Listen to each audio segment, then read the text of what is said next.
असतो आणि राजकीय पक्षाच्या द्वारेच कुठचाही विधिमंडळ पक्ष जन्माला येत असतो.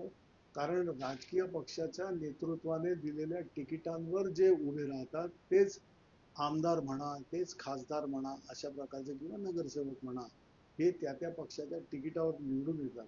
त्यामुळे विधिमंडळ पक्ष याला अस्तित्व आहे, याला महत्व आहे.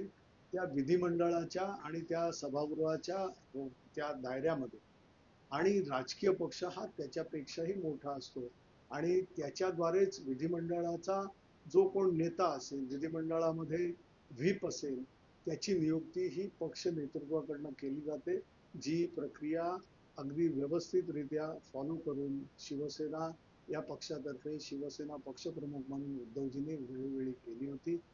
आता त्या गोष्टीला इलेक्शन कमिशनच्या माध्यमातून वेगवेगळ्या प्रकारे त्याला हे करण्यात आलं. आम्हाला ही 2018ची घटनाच मिळाली नाही, 2013ची घटना मिळाली नाही, ज्याच्यामध्ये साफरित्या त्यांना संपूर्ण बाउंड केलेलं जे पुस्तक असतं ते पुस्तक आम्ही जी प्रक्रिया होते दर 5 वर्षांनी पक्षांतर्गत निवडणुका होणं गरजेचं असतं असं रिप्रेझेंटेटिव्ह ऑफ पीपल्स ऍक्ट आणि घटनेमध्ये सुद्धा ज्या प्रकारची तरतूद आहे इलेक्शन कमिशनच्या नियमांमध्ये जे महत्वाच्या तरतुदी आहेत त्याप्रमाणे आपण दर 5 वर्षांनी प्रत्येक राजकीय पक्ष आपापल्या निवडणुका घेत असतं, जे एक लोकशाहीच्या पद्धतीमध्ये रुजू झालेलं एक सर्वसामान्य तत्व आहे.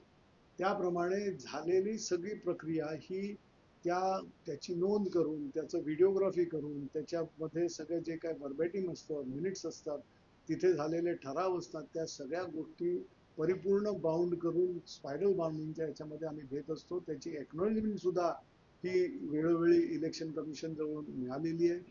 पण तरी सुद्धा काही कारणास्तव किंवा कुठच्या ह्याच्यामुळे, कुठच्या इन्फ्लुएन्समुळे, कशामुळे हे तेच ठाऊक, त्यांनाच ठाऊक, पण ही संपूर्ण लोकशाहीची प्रक्रिया कुठेतरी बाजूला ठेवली गेली आणि सरळ सरळ लेजिस्लेटिव्ह काउंटच्या आणि तो सुद्धा विधिमंडळाच्या असलेल्या त्यावेळेला डिफेक्ट केलेल्या म्हणजे त्यावेळेला पक्षांतर केलेल्या आमदारांच्या संख्येवरून सरळ बाकी कुठचाही निकष न लावता निवडणूक आयोगाने अशा प्रकारचा जो निर्वाळा दिला त्यालाच आम्ही चॅलेंज केलं. आणि लोकशाहीची जे तत्व, लोकशाहीची जी मूल्य, कारण ही व्यवस्थित व्यवस्था चांगल्या रीतीने राहावी लोकशाही आणि लोकशाही देशामध्ये नांदावी याच्यासाठी ज्या घटनेमध्ये तरतुदी आहेत त्याच्यामधलं शेड्यूल 10 म्हणजे परिशिष्ट 10 याच्यामध्ये या तरतुदी अगदी ठळक आहेत.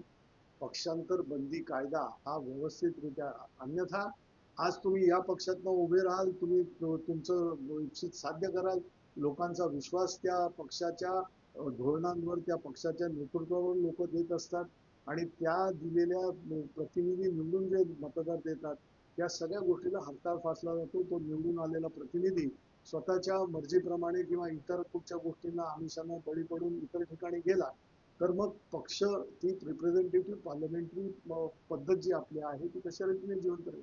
लोकशाही समृद्ध करण्याकरता, लोकशाहीची दूत राखण्याकरता या गोष्टी घटनेमध्ये तरतुदी स्पष्ट आहेत. पक्षांतर बंदी कायदा 2003च्या अगोदर 1/3चं स्प्लिट मान्य करण्याचं होतं, तेही रद्द करण्यात आलं 2003-2004च्या अमेंडमेंटने.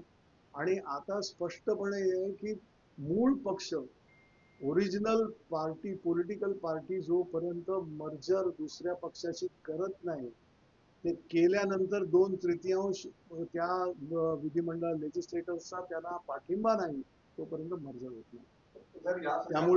त्यामुळे फक्त पक्षातील काही ठराविक आमदार किंवा खासदार यांनी कोणाचं यावर जो भारत निवडणूक आयोगाने दिलेला निर्वाळा होता तो चुकीचा होता आणि त्यावर आम्ही सुप्रीम कोर्टामध्ये गेलेलो आणि त्यावर त्या दरम्यान सुभाष देसाई यांची जी केस आपण सुप्रीम कोर्टाचा जो निकाल लागला त्या 5 जज बेंचेसच्या याच्यामध्ये जी निरीक्षण आणि जी कन्फ्युजन दिलेली आहे त्याच्यामधल्या निरीक्षणांप्रमाणे सरळ सरळ दिसतंय की भारत निवडणूक आयोगाने कुठल्या गोष्टी महत्वाच्या या नजरअंदाज केल्या, त्या लक्षात घेतल्या नाही.